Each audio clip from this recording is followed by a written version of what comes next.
बातम्यांना आपण बातम्या बघूयात। महाशिरासच्या मार्कडवाडीमधील बॅलेट पेपरवरील निवडणूक प्रक्रिया अखेर रद्द करण्यात आली। ग्रामस्थांकडून मतदानाची सर्व तयारी, पण पोलिसांच्या विरोधानंतर अखेर मतदान प्रक्रिया स्थगित। पोलिसांच्या दडपशाहीमुळेच नागरिकांमध्ये भीती आहे, उत्तम जानकरांचा आरोप। मार्कडवाडीमधील खेळामागे रणजितसिंह मोहिते पाटील मास्टरमाइंड आहेत। उत्तम जानकर या खेळातील फक्त प्यादे आहेत, माजी आमदार राम सातपुते यांचा आरोप। संध्याकाळी 5 नंतर मतदान वाढल्याचा आरोप केतन पाठक यांनी खोडून काढला। ईव्हीएम आणि वाढलेल्या आकडेवारीवरील लेखातून उत्तर देण्याचा प्रयत्न। आकडेवारीचा तपशील देत पाठक यांचं उत्तर आहे। केतन पाठक हे फडणवीसांचे माध्यम सल्लागार आहेत।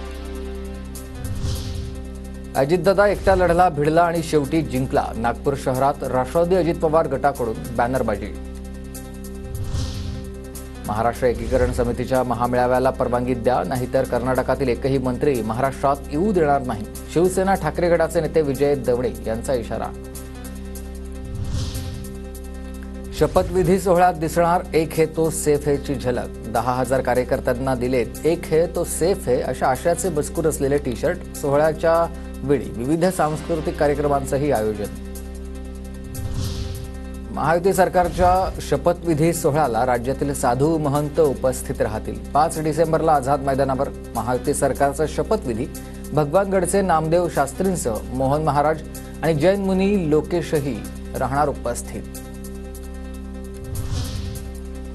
नवनिर्वाचित आमदारांचा शपथविधीसाठी 7 आणि 9 डिसेंबरला होणार आहे शपथविधीसाठी राज्य आता विधिमंडळाचं विशेष अधिवेशन मुंबईत होईल, ही सूत्रांची माहिती आहे। तर विधिमंडळाचं हिवाळी अधिवेशन हे 16 ते 23 या डिसेंबर दरम्यान नागपूरमध्ये होईल। चैत्यभूमी परिसरात पालिका आयुक्त भूषण गगराणी यांनी तयारीचा आढावा घेतला आहे। 6 डिसेंबरला डॉक्टर बाबासाहेब आंबेडकरांच्या महापरिनिर्वाण दिनानिमित्त लाखो अनुयायी दादरला येतील। अनुयायींना सेवा सुविधा देण्यासाठी मुंबई पालिका सज्ज आहे।